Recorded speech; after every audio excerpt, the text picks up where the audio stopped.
Apex বাংলাদেশের জেলা 3-এর অন্যতম গুরুত্বপূর্ণ সুনামধন্য club apex club of Chakaria কর্তৃক আয়োজিত আজকের এই অ্যানুয়াল জেনারেল মিটিং জিলো উপস্থিত সম্মানিত বৃন্দ, উপস্থিত অ্যাপেক্স ক্লাব অফ চকরিয়া সম্মানিত সদস্যবৃন্দ, সবাইকে অ্যাপেক্স বাংলাদেশ জেলা 3-এর পক্ষ থেকে শুভেচ্ছা জানাচ্ছি।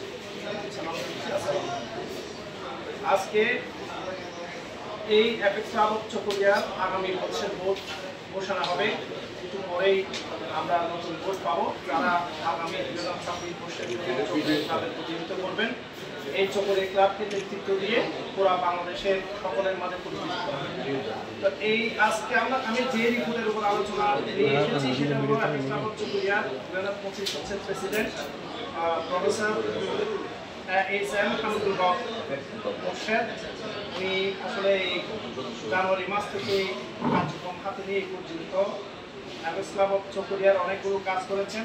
এর মধ্যে গরিব মানুষদের মধ্যে কাপড় বিতরণ, কম্বল, শীতার্ত মানুষের মাঝে কম্বল বিতরণ, যারা অসচ্ছল ছাত্রছাত্রী আছে তাদের মধ্যে বই বিতরণ এবং ইফতার মাহফিল, ইফতার সামগ্রী বিতরণ, তারপর বিভিন্ন অসহায় দরিদ্র মেয়েদের বিয়েতে বিবাহ বাজেটে সহযোগিতা করা এবং যারা অসুস্থ তাদেরকে চিকিৎসা সহায়তা প্রদান এবং এতিমখানার বিভিন্ন উন্নয়ন কর্মকাণ্ডে সহযোগিতা এবং বিভিন্ন ছাত্রছাত্রীদের মধ্যে বই বিতরণ, কর্মসংস্থান সৃষ্টির জন্য সেলাই মেশিন বিতরণ করা।